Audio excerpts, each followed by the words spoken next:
Hello everybody, this is Algistes from Athens, Greece. I hope you're all well.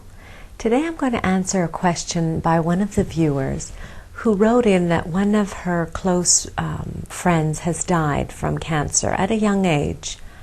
And this has put the viewer in a very difficult situation personally, dealing with the issue of death and her own mortality. It's true that when we lose someone at a young age, we start to realize that our own stay here on earth is very limited. And some people realize it later on in life, after their 50s or 60s, that there is an end to this so-called voyage of life. And she asked to see, how I deal with that issue. And she would like to know, how to deal with the issue of mortality. I was reading something very interesting and inspiring in The Alchemist recently by Pablo Coelho, and he wrote that death for him was like a beautiful woman, always sitting next to him. He imagined death is always sitting next to him and asking him from time to time if she can kiss him and take him away. And he would often reply, no, thank you, please. Let me stay a little longer and enjoy this journey. But he knows that eventually she will take him away.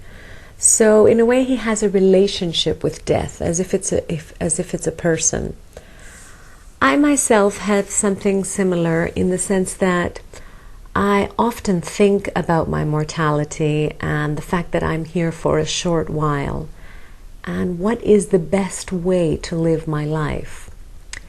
Thinking about death is not a depressing task at all. It can be very inspiring in terms of reminding you not to waste your time on trivial things, not to waste our time with small problems, and not to make small problems into large problems, which a lot of us do. We tend to make dramas out of crises. Do you know what I mean? It's like we turn small, irrelevant things into very important things. And I find that having the perspective of death, in fact, visualizing your tombstone, right, your epitaph, is a very useful way to gain a perspective on just how important is this small problem right now, and how is it an opportunity. I find that pulling away and contemplating my old age and death is a way to look upon these days and enjoy them to the fullest possible degree, and give as much as you can of yourself. Help make this world a better place. In ancient Greece, the citizens took an oath that they would leave the state in a better way than they found it. As an Athenian citizen, you would have to say, when I die, I will have left this state in a much better situation, more beautiful, and generally improve it in any way possible. And I take that to heart, and I find that it's a good way to live your life. Taking an oath to yourself that since you're here for a short time anyway, a brief moment in time, why not live this with dignity and with honor? Because without honor, what are we?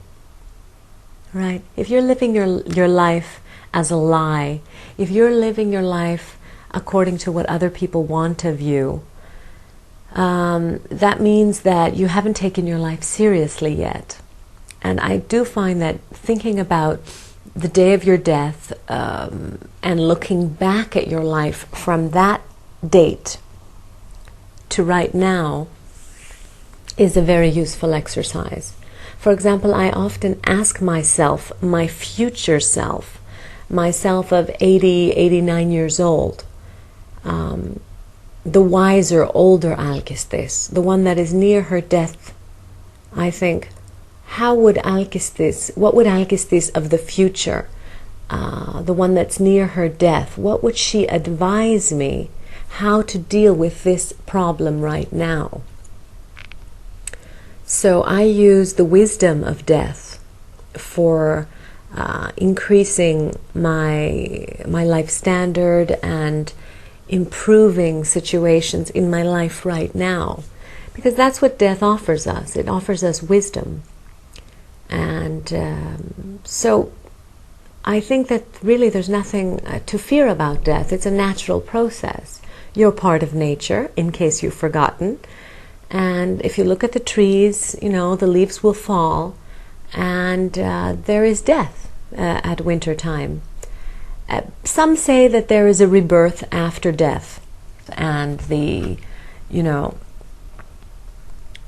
gift of death. Okay, I hope that's been inspiring for you, given you some food for thought, and I keep those questions coming in. I love answering them. Take care from Athens, Greece. This is Alcestis.